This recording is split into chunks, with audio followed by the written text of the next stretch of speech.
హామీలు అమలు చేయడంలో తెలంగాణలో కాంగ్రెస్ ప్రభుత్వం ఘోరంగా విఫలమైందని కేంద్ర మంత్రి కిషన్ రెడ్డి ఆరోపించారు. మార్పు రావాలని కాంగ్రెస్ పార్టీకి ఓటేస్తే రాష్ట్రాన్ని అప్పుల కుప్పగా మార్చారని దుయ్యబట్టారు. పరిపాలన, అహంకారపూరితమైనటువంటి పరిపాలన, దోపిడీ పాలన, ప్రజలకు ఇచ్చినటువంటి హామీలు అమలు చేయనటువంటి పాలన, ఒక దుర్మార్గమైనటువంటి పాలన.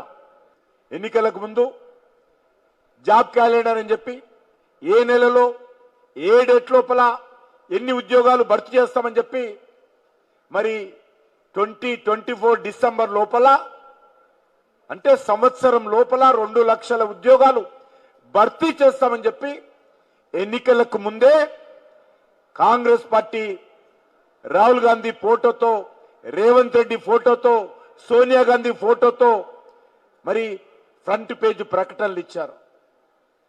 ఈ రాష్ట్రంలో ఉండే నిరుద్యోగులు ఆ రోజు కాంగ్రెస్ పార్టీ ఇచ్చినటువంటి హామీలను చూసి, టిఆర్ఎస్ పార్టీ యొక్క వైఫల్యాలను చూసి నిరుద్యోగ యువత కాంగ్రెస్ అండగా నిలబడింది.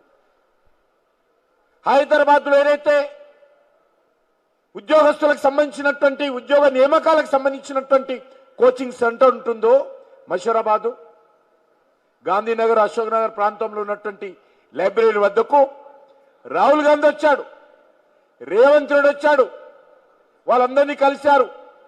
తెలంగాణ వచ్చిన తర్వాత ఈ టిఆర్ఎస్ పార్టీ ఏమీ చేయలేదు, మీకు అన్యాయం చేసింది, ఉద్యోగ మోసం చేసింది, మేము అధికారంలోకి వస్తే ఇది జాబ్ క్యాలెండరు, దీని ప్రకారం ఉద్యోగాలు ఇస్తా అని చెప్పి నిరుద్యోగతో ఒక హామీ ఇచ్చారు.